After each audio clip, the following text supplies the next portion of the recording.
So for the next few months, many of us are going to be traveling for one reason or the other, whether that's road trips or flying. So I wanted to talk about a few different ways that you can manage your nutritional habits while you're on those trips. For many people, the trip itself is where we kind of start to backslide a little bit in terms of our ideal nutritional habits, because we end up depending on like road trip snacks and munchies and things like that. So there's ways that you can work around that, still snack on the road trip and enjoy the trip without feeling uncomfortable or sick or like you've fallen back on your habits by the time you actually arrive at your destination.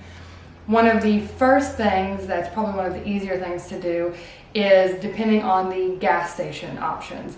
So the biggest thing here is just planning ahead before you go. So look at your route and try to find gas stations along the way that are more like big style gas stations, the kinds that have like a little like deli section with the fresh food and wraps and things like that. That's just going to give you a few more options in terms of fresh fruit, vegetables, maybe some salads if you're lucky.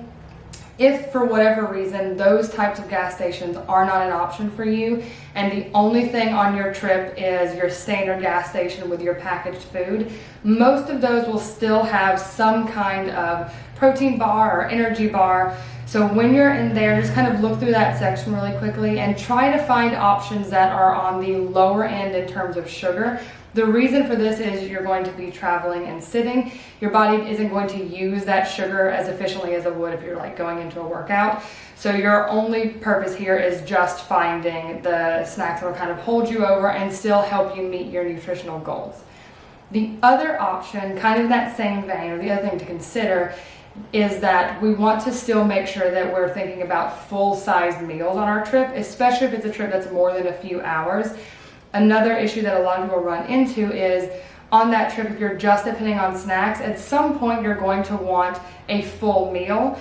And if you don't give that to yourself, you're going to either get ravenously hungry on the way and just stop in a drive-through, or be so hungry by the time you get there, you kind of don't care what you're eating anymore. So try to plan for those big meals as well in the same way that you plan for the gas stations. Look at your route and try to find things along the way that you know are going to have an option for you that's balanced, meaning including a healthy protein and some veggies, to ensure that you're actually satiated through your trip and you're still meeting all of your nutritional goals.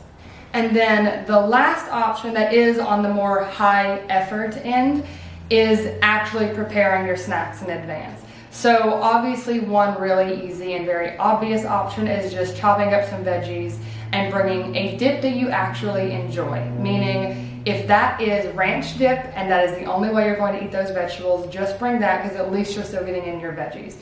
You can obviously prepare a lot of different things for your road trip snacks that are on the healthier end. Again, just making sure that you're balancing out in terms of protein and veggies, and more importantly, packing things that you are actually going to want to eat and enjoy eating on the trip, not just packing it because it's healthy and you're supposed to eat vegetables in certain formats. So whatever you're going to actually enjoy and crave along the way that you're not going to want to replace with Taco Bell or McDonald's or whatever, pack those options so that you have those to snack on throughout the trip.